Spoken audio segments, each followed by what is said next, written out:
I am never tapping to white or blue belts ever again, and I'm just going to constantly dominate anyone beneath me. What's up, guys? Today I want to talk about how, if you are training jiu-jitsu, you should be chasing skill acquisition, not your next rank. So it's a semantic game, sort of, okay? Obviously, if you're chasing skill acquisition, you're going to achieve your next rank. But those two different goals in your head, right? The goal of I'm going to improve versus I'm going to get my blue belt or I'm going to get my purple belt, they produce different attitudes sometimes in the way that people go about training jiu-jitsu. So if you chase pure skill acquisition, the belt will come in time. If you're purely concerned about your next rank, you may start doing things like trying your best to look good during the gym rolls, not putting yourself in bad positions, always trying to look good in front of your instructor and not necessarily putting yourself in the dangerous situations, the bad positions that you need in order to continue to improve in certain areas. And you're exposing, you're afraid to expose your holes in gym rolls. So you don't want to do that, obviously, right? You want to be the person that's like, all right, I'm just going to focus purely on skill, and I'm going to put myself in bad positions. I'm going to focus on implementing specific moves and go outside of my A game to implement my B game, even if it means that I look bad and I get submitted during training. Obviously, that person is going to improve much more quickly and to a much greater degree than the person that just wants to look good and in their mind is only chasing the next rank and is only looking to look good in the room. So again, guys, it seems like they're not that dissimilar of goals, but the way that you approach them, whether you think primarily about skill acquisition or primarily about getting your next rank, it can affect the way that you train. So you want to make sure that you're training the right way to solely improve skill. That's the only thing that you guys should be doing. I come from a wrestling background, and in wrestling, there's no belts, okay? There's no belts in wrestling. There's no rank, it's just whether you're good or not. It's whether you beat your opponent or not.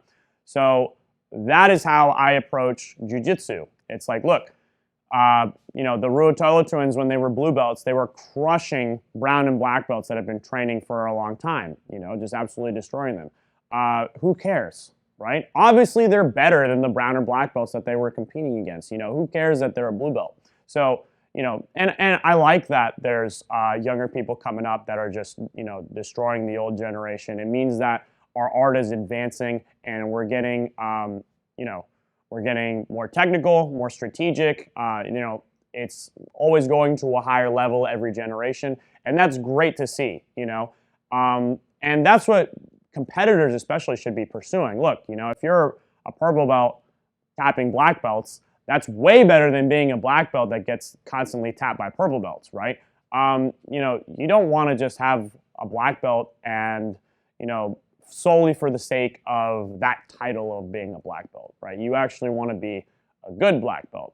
I would much rather be a purple belt who is pretty good as a purple belt than a black belt that's mediocre, right? And that's ultimately how you guys should approach your progression and your training. You want to be as good as you possibly can, and once you achieve that next rank, don't stagnate, don't get complacent, you want to continue to improve, because trust me, if you get stagnant and you get complacent, everyone else will improve around you, and no matter how far ahead you are, they will supersede you eventually. So you can't ever get complacent with your current level of skill. You have to constantly be looking to improve, even if you're already a black belt.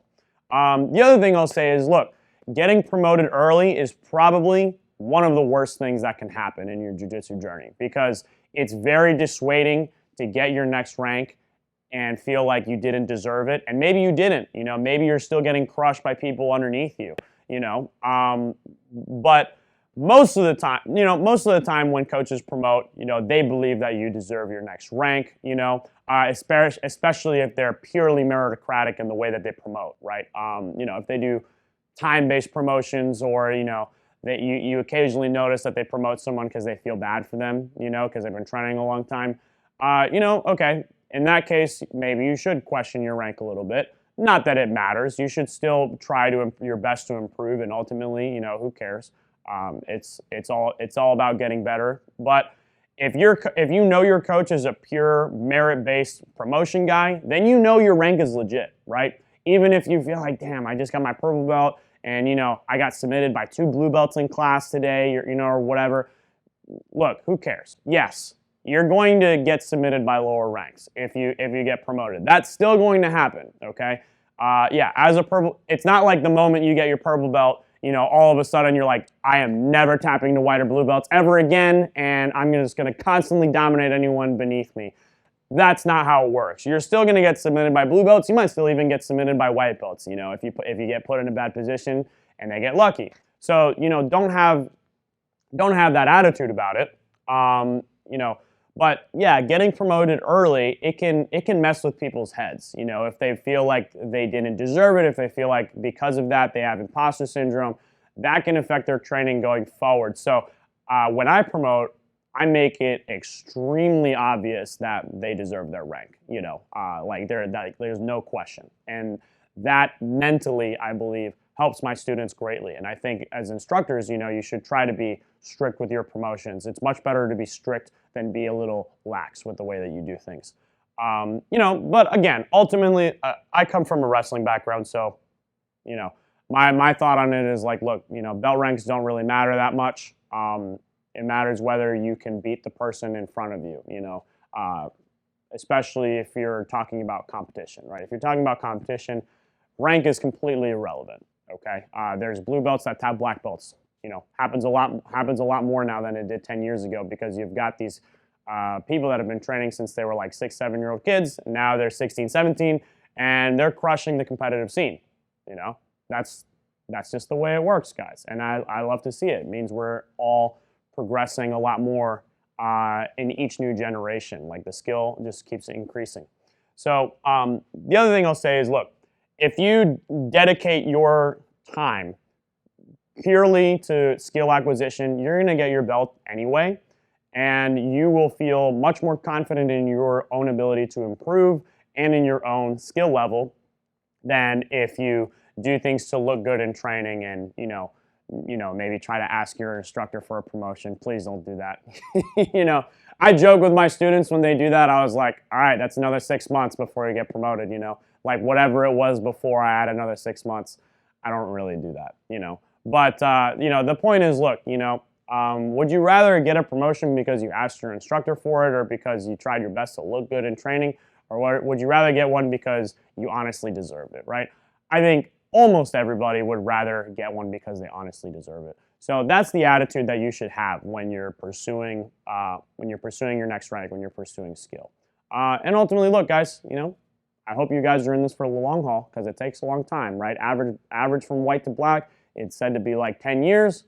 So, you're going to dedicate a decade of your life to this anyway. So, just enjoy the journey. Do your best to improve. Don't worry about when you get promoted. Trust me, your coach probably knows what they're doing with you, okay? So, I hope you guys liked the video. Thanks for watching. Make sure you like it if you did like it. If you didn't like it, obviously hit the dislike button. Let me know so that I can, get some feedback from you guys. Leave a comment if you disagree with something that I said. If you share this video, I would appreciate it. Get this message out there to more people. Also, if you're new, make sure you're subscribed to the channel. Thanks a lot, guys. I'll see you guys next time.